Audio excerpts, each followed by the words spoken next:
We know Maximilien Robespierre as the face of the terror. Cold, calculating, the man who sent thousands to the guillotine. But what about his final day?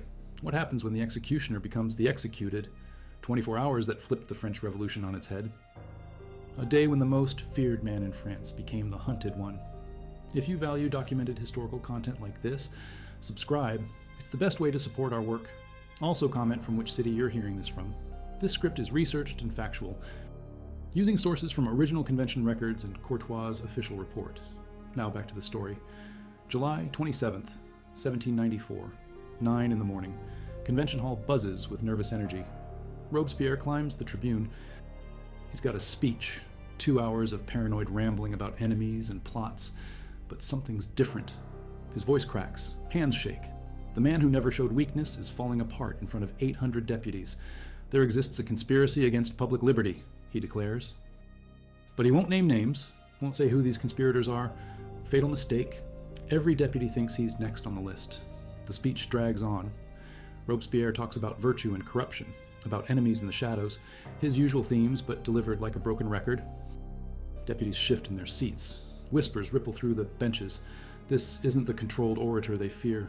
This is a man unraveling. 11:30. The speech ends to scattered applause. Usually the hall erupts for Robespierre. Today, silence that cuts like a blade. Deputy after deputy stands to tear him apart. Italian calls him a dictator. Billaud-Varenne accuses him of tyranny. The incorruptible is getting destroyed by his own people. Barrère, his former ally, delivers the killing blow, like the man who accuses everyone accuses himself. The hall erupts in approval. Robespierre's power base crumbles in real time. Men who followed him for months suddenly find their courage. Noon strikes. Robespierre tries to respond, but his voice won't work. Literally cannot speak. The man whose words sent thousands to death can't find any. "Down with the tyrant!" echoes through the hall. The convention votes. Robespierre, his brother Augustin, and 3 allies arrested. The decree passes by overwhelming majority. Only scattered protests from his diehard supporters. Saint-Just tries to defend him, but gets shouted down. Couthon, paralyzed in his wheelchair, pleads for mercy. No one listens. The terror's inner circle just became its newest victims. But here's where it gets ugly. 2 in the afternoon. Paris Commune hears the news. These are Robespierre's people, the municipal government that controls the streets. They refuse the arrest order, send armed men to rescue him from the Committee of General Security. Civil war brewing in the heart of Paris. The rescue happens fast. Commune troops storm the building on the Rue Saint-Honoré, overwhelm the guards, free Robespierre and his allies before the convention can react. But where do you hide the most recognizable face in France? 3:30. They spirit him to City Hall. The Hôtel de Ville becomes fortress and trap. Commune officials barricade the doors, post guards at every entrance, but the building sits exposed in the heart of Paris. No escape routes, no back doors leading to safety. 5 o'clock. Robespierre sits in a shabby office at City Hall, surrounded by maybe 200 National Guardsmen loyal to the Commune. Outside, convention forces are mobilizing, thousands of troops, cannons rolling through cobblestone streets. The man who once commanded absolute power now depends on a ragtag militia. His followers beg him to flee Paris. Boats wait at the Seine, horses ready at the city gates. But Robespierre freezes, cannot make the call. The revolutionary who reshaped France sits paralyzed while his world collapses. Why won't he run? Some say pride. Others claim he believes the people will save him. More likely, he knows the truth. There's nowhere to go. Every city in France has a guillotine. Every mayor knows his face. Flight means slow death instead of quick. 6:30. Convention forces ring City Hall. General Barras commands maybe 6,000 troops. Artillery pieces aim at the main entrances, but they hesitate to fire. The building holds priceless revolutionary records, archives that document 5 years of upheaval. One badly aimed cannonball could erase history. 7:15. Henriot arrives. François Henriot, commander of the Paris National Guard, Robespierre's most violent supporter. The man who cleared the convention with cannons just 1 year ago during the purge of the Girondins. If anyone can save the incorruptible, it's him. But Henriot's drunk. Stumbling drunk at the worst possible moment, his troops look at their commander and lose faith. Some slip away into the Paris streets. Others switch sides outright. The Commune's military strength bleeds away by the hour. 8:30. Convention declares Robespierre an outlaw. Ancient legal mechanism that means instant death. No trial needed. Anyone can kill him on sight.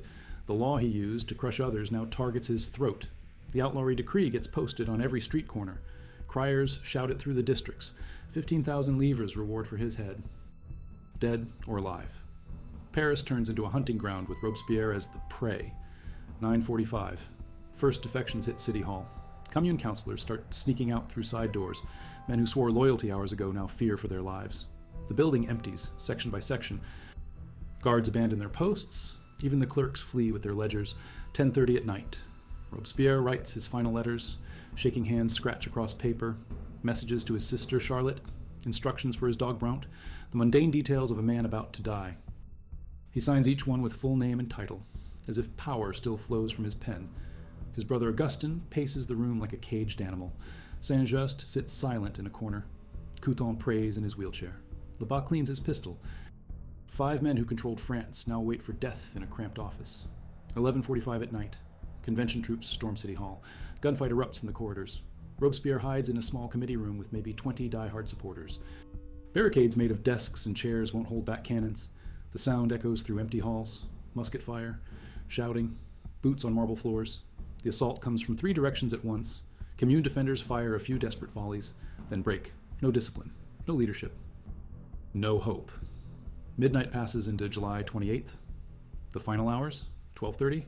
Lebas shoots himself in the head, blows his brains across the wall rather than face capture. His body crashes into a pile of documents. Blood soaks through revolutionary proclamations and death warrants. First of the inner circle to die. 1:15 in the morning. Doors splinter. Convention soldiers pour in. Robespierre sits at a table, head in his hands. Some say he tried to shoot himself. Pistol misfired and shattered his jaw. Others claim a soldier's bullet did it. Either way, the incorruptible is bleeding out on the floor. The truth? Probably suicide attempt gone wrong. Robespierre never handled weapons well. Spent his life with words, not guns. The pistol kicks in his inexperienced grip. Bullet tears through his lower jaw instead of his brain. Leaves him alive but mutilated. His brother Augustin threw himself from a window. Broke both legs but survived. Couthon, the paralyzed deputy, gets tossed downstairs like a broken doll. Saint-Just surrenders without a fight. The inner circle of terror finished in 15 minutes of violence. 2 in the morning, they carry Robespierre on a stretcher through Paris streets, blood soaking through improvised bandages, jaw hanging loose. The man who spoke France into revolution can barely breathe. Crowds gather to spit and curse. Some throw stones. The stretcher bearers struggle through narrow alleys. Citizens pour from houses despite the late hour. Word spreads faster than fire. Robespierre is down. The tyrant bleeds like any other man. People who hid for months suddenly find courage in the darkness. 3:30. Emergency medical attention at the Tuileries. An army surgeon examines the wound. Jaw shattered in 3 places. Several teeth gone. Tongue nearly severed. But the brain remains intact. Robespierre will live to see his execution. They clean the wound with brandy, stitch the tongue, bandage the jaw with strips torn from tablecloth. Basic field medicine for the man who once dined off gold plates. The surgeon works by candlelight while guards watch every move. Dawn. July 28th. They dump him on a table at the Committee of Public Safety. His own office, where he signed death warrants for months. Now he's the condemned man waiting for execution. Jaw wrapped in dirty cloth. One eye swollen shut, breathing through foam and blood. The irony cuts deep. This same room where he planned the terror's expansion, where he marked names for death, where he reviewed execution lists over morning coffee. The desk still holds his papers, his signature on dozens of death orders. 8 in the morning. Paris awakens to chaos. Crowds form at every street corner. The news spreads through the districts like wildfire. Robespierre captured. The terror leader fallen. People dance in the streets, sing forbidden songs, pull out hidden bottles of wine. Bakers open early. Shopkeepers unlock their doors. Citizens emerge from months of fear. The city exhales for the first time since the terror began, but the celebration feels fragile, like it might shatter if spoken too loud. 10:30. The trial that isn't a trial. Fouquier-Tinville, the public prosecutor, reviews the case. Outlawry means no defense, no witnesses, no appeals, just verification of identity and a death sentence. The legal process that condemned thousands now runs in reverse. Robespierre cannot speak to defend himself. The jaw wound makes words impossible. He writes brief notes, but his hand shakes too badly. The prosecutor barely glances at them. Justice moves fast when the terror's architect stands accused. Noon. The tumbril arrives. Same wooden cart that carried Marie Antoinette and thousands of others to their deaths. Robespierre gets loaded like cargo. Can't sit up straight. Has to lean against the side rails. The executioner's assistant helps lift him, gentle almost. Professional courtesy between men who deal in death. But Robespierre weighs less than expected. Months of stress have hollowed him out. The terror consumed its creator from within. The crowd goes insane. Biggest gathering in years. Everyone wants to see the fall of the man who terrorized them. Women scream curses. Men wave bloody rags. Children throw garbage. The procession moves like a carnival of hate through Paris. Terror. Death to the tyrant. Down with the dictator. Voices rise from every window, every doorway. This is the same mob that once cheered his speeches. Now they want his blood more than bread. The cartwheels grind over cobblestones. Each bump sends fresh agony through his shattered jaw. Robespierre's eyes stay closed. Maybe unconsciousness. Maybe shame. The man who loved crowds now faces their fury. 12:30. Rue Saint-Honoré. The procession passes his old lodgings, the house where he lived for 4 years, where he wrote speeches and planned purges. Someone throws a bucket of pig's blood at the windows. Red streaks run down like tears. His landlord watches from behind curtains. Duplay, the carpenter who treated Robespierre like a son, the man who gave him sanctuary, now hides from association. Revolutionary friendship dies fast when the guillotine calls. 1:15, Place de la Révolution. The crowd thickens to crushing density. Maybe 20,000 people packed around the scaffold. Vendors sell food and drink. Pickpockets work the pressed masses. Death draws commerce like honey draws flies. 2:30 in the afternoon, Place de la Révolution. The guillotine stands ready, that same machine Robespierre helped perfect. The crowd packs tight around the scaffold, maybe 15,000 people screaming for blood. They drag him up the steps. Executioner Sanson rips the bandage from his jaw. Robespierre screams, a sound like a dying animal that cuts through the mob noise. Then silence. Perfect, cold silence as his head goes into the lunette. The executioner's assistant holds his shoulders. Another grips his legs. Professional efficiency despite the howling crowd. Sanson checks the blade mechanism one final time. The same routine performed 1,000 times before. Robespierre's eyes open, clear for the first time in hours. He sees the crowd, the blood-stained platform, the blade hanging overhead. Understanding floods his face. The architect of terror finally grasps his place in the machine. The blade falls. Crowd erupts. Sanson holds up the head, and Paris goes mad with joy, dancing in the streets, wine flowing like water. Church bells ring for the first time since the terror started. Blood pools in the straw, the same straw that soaked up his victims. Blood for months, the guillotine claims its most famous prey. The man who fed it now feeds it one final time. 3:15. The cleanup begins. Bodies loaded onto carts. Augustin Robespierre, Saint-Just, Couthon. 22 men die in the afternoon heat. The terror's leadership erased in one bloody session. Paris drinks to their deaths until midnight, 4 o'clock that afternoon. The remaining bodies get hauled away. But something else happens in the chaos. Citizens storm Robespierre's house on Rue Saint-Honoré, tear through his belongings like scavengers, looking for souvenirs, looking for secrets. What they find shocks even hardened revolutionaries. First discovery, his famous green coat. The one he wore to every important speech, hanging clean in his wardrobe while Paris bled. Citizens rip it to pieces for fragments. Everyone wants a piece of the tyrant's clothing. The coat that terrified France becomes tourist trinkets. 5:30. The real treasure hunt begins. Revolutionary officials seal the apartment. Begin cataloging Robespierre's possessions for state confiscation, standard procedure after an execution. But this inventory reveals the man behind the monster. Books, hundreds of them. Philosophy, law, poetry. Rousseau's complete works with margin notes and Robespierre's careful handwriting. Volumes on Roman virtue and ancient republics. The tyrant's mind mapped in marginalia and dog-eared pages. 6:15. They find his dog Brount locked in a back room, half-starved, whimpering at the door. The man who showed no mercy to humans fed his pet every morning by hand. Revolutionary officials debate what to do with a dictator's dog. Someone suggests execution, others call it madness. A street cleaner adopts the animal, takes it home that night. Brount lives another 6 years in quiet anonymity. The only living thing that mourned Robespierre's death. 7:45. The private paper surface, letters from his sister Charlotte, shopping lists for household supplies, personal accounts showing careful spending habits. The public monster lived like a middle-class clerk. Modest meals, simple furniture, no luxury beyond books, but hidden deeper. Correspondence with provincial officials, reports from local representatives, intelligence networks spanning all of France. The incorruptible maintained surveillance on every department, every district, every influential citizen. The terror had eyes everywhere. 8:30 that evening, the shocking discovery. Citizen Courtois, appointed to investigate Robespierre's papers, finds the secret drawer. Built into the writing desk, invisible unless you know where to look. Inside, documents that rewrite the final act. The infamous list, 137 names written in Robespierre's precise script. Deputies marked for immediate arrest and execution. The purge that would have dwarfed everything before. Planned for July 30th, just 3 days after his fall. First section, moderate deputies who questioned the terror's pace, men like Boissy d'Anglas and Lanjuinet, survivors of the Girondin purges who learned to stay quiet. Their silence couldn't save them from Robespierre's suspicion. Second section, his own allies, shocking betrayals planned in cold blood. Collot d'Herbois, who helped run the terror, Billot de Varennes, who stood with him through every crisis, even Barrère, his propaganda chief. The revolution was eating itself from the head down. Third section, administrative officials, mayors, judges, generals who carried out his orders faithfully. Fouquier-Tinville topped this list, the prosecutor who sent thousands to death now scheduled for his own appointment. Loyalty meant nothing when paranoia ruled. 9:15. More papers emerge.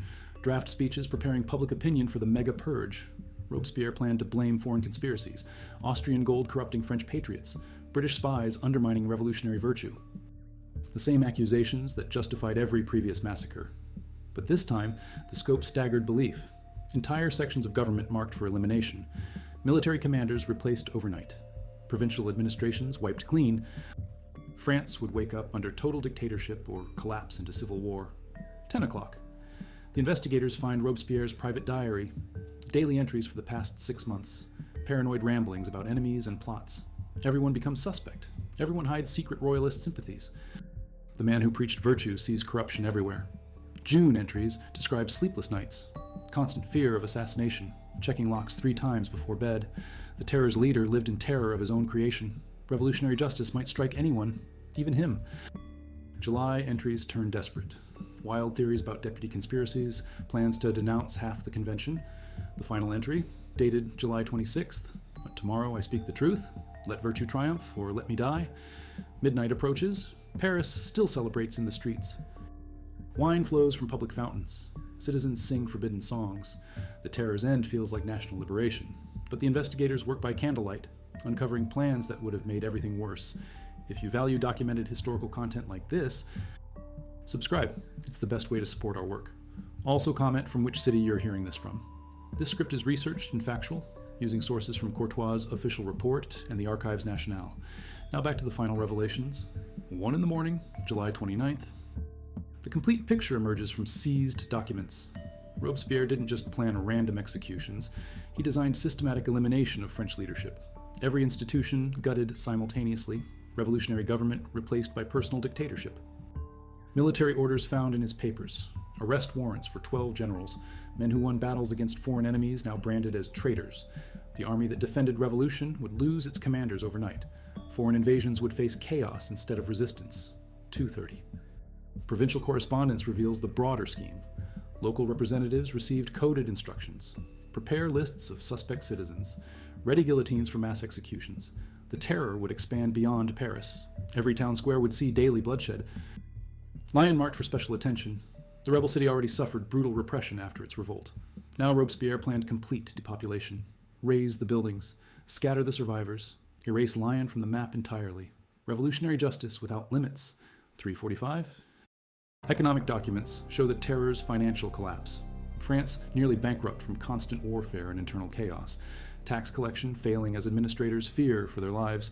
The Republic bleeding money faster than it printed new currency. Robespierre's solution?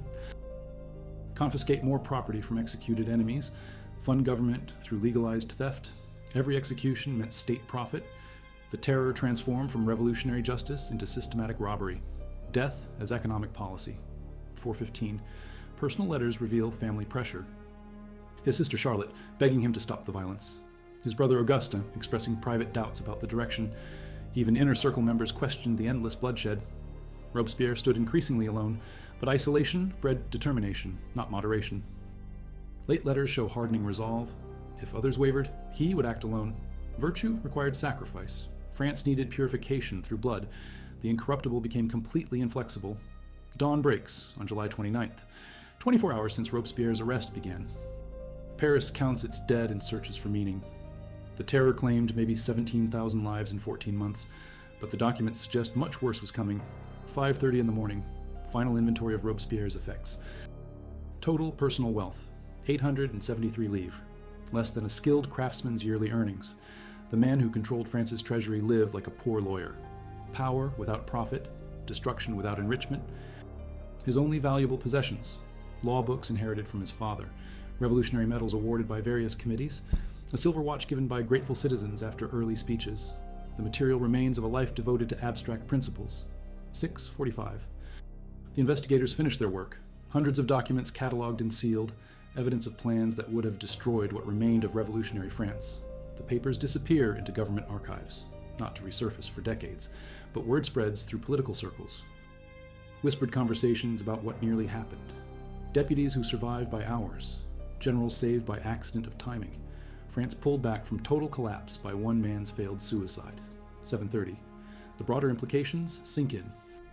Robespierre's death didn't end the terror through popular uprising or military coup. Pure luck stopped the final purge. A misfired pistol and 20 minutes of urban combat saved the French Revolution from consuming itself entirely. Without that failed suicide attempt, France faces different history. Mass executions continue for months or years. Foreign enemies exploit internal chaos. The Republic collapses into anarchy or foreign occupation. Revolutionary ideals die in blood and failure. But here's what they found 3 days later in Robespierre's apartment, a detail that changes everything. Hidden in his desk drawer, architectural plans for expanding the guillotine operation, multiple execution sites across Paris, steam-powered blade mechanisms for faster killing. Industrial death on unprecedented scale. The nightmare wasn't ending, it was mechanizing.